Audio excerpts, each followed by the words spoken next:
ဗုဒ္ဓေထဝိသင်္စာဒွါရသင်္စာသဟတကိသင်္စာတတသဟတာနိနမမိတိရတမဟာအဘဂဝါလူကကင်္ကာနန္ဒာနိဗ္ဗုဒ္ဓဇိနာဒေတဓမ္မေသတကင်္စာအာရရိနနမမဟံနမကာရနုဘဝေနဟိတဝသဗ္ဗေဥပဒဝေအနေကအန္တရာယပိဝိနသံတုအသေတတောအထဝိတောသုံးပါးဘဝသုံးလောကတွင်ညာနာရောင်ဖိအောင်ဘိသိနှင့်နှစ်ကျိတ်ရှိစုကုန်သောသဗုဒ္ဓေသတသောပမဉာဏ်ရောက်ဝါဖြင့်သစ္စာပွင့်လင်းတရားမင်းတို့ကို၎င်း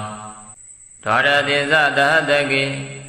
နိဗ္ဗာန်ကိအောင်ဆက်မွေလျောက်သည့်12000ကုန်သော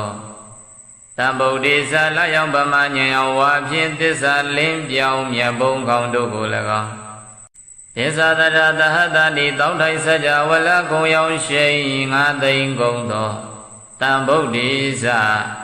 နေအောင်ပမဉာဏ်ရောက်ဝါဖြင့်သစ္စာလင်းထိန်မြတ်မှုနေတို့ကို၎င်းကျွန်ုပ်သည်တိရသာဥကောင်းယရဏမြတ်အင်္ဂါဖြင့်နမမိယောတိညိုကျိုးလက်ဆုံးမိုး၍ရှိကိုပါ၏ခင်္ဃယခင်္ဃမြေအတွဲ၌ဝါလူကရှိကြကုန်သောသဲတို့သည်အဘကနေကြကုန်သေး၏နေဗုဒ္ဓဘုံဆက်သိ၍ငြိမ်တော်မူကြကုန်ပြီးသောဇိနာနောက်ချက်ဖန်လာမငါးပြားကိုအရိယာမဘုံရောင်စပ်ဖြင့်ချိုးပြဲလွယ်ကူအောင်တော်မူသောဘုရားရှင်ပေါင်းတို့က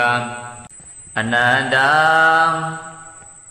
တင်္ချာကနရေတွမ်းမှန်းလဲဆုံးခံတိုင်မြောက်မရောက်နိုင်ကြကုန်တေဇိနေသထိုဘုရားရှင်တို့ကို၎င်းဒေသတို့9သိန်း12000နှစ်ကျိရှိသူကုန်သောဘုရားရှင်မရေမတွက်နိုင်သောဘုရားရှင်တို့၏ဓမ္မင်္စတရားတော်မြတ်ကို၎င်းတာကေသတပိသသံဃာတော်မြတ်ကို၎င်းအဟံကျွန်ုပ်သည်အာဒရိနအာဒရံယောတိစွာနမမိရှိကိုပိုင်နမကာရနုဘဝေနဤသို့ရှိကိုပူဇော်ဖူးမြော်မှန်လျောကတော်ရသောပဏာမကုသိုလ်စေတနာကြောင့်သဗ္ဗေခသိင်္ဂုံသောဥပဒဝေဘေးရန်တို့ကိုဟိတဝါပေဖြောက်၍နေကအန္တရာယပိတဘာမကမြာလသွေသွေအန္တရာတို့သည်လည်းအာသေတသောအကျွင်းချမ်းမရှိသောအဖြင့်ဝိနာတန်သူပြောက်ပြပါစေတည်း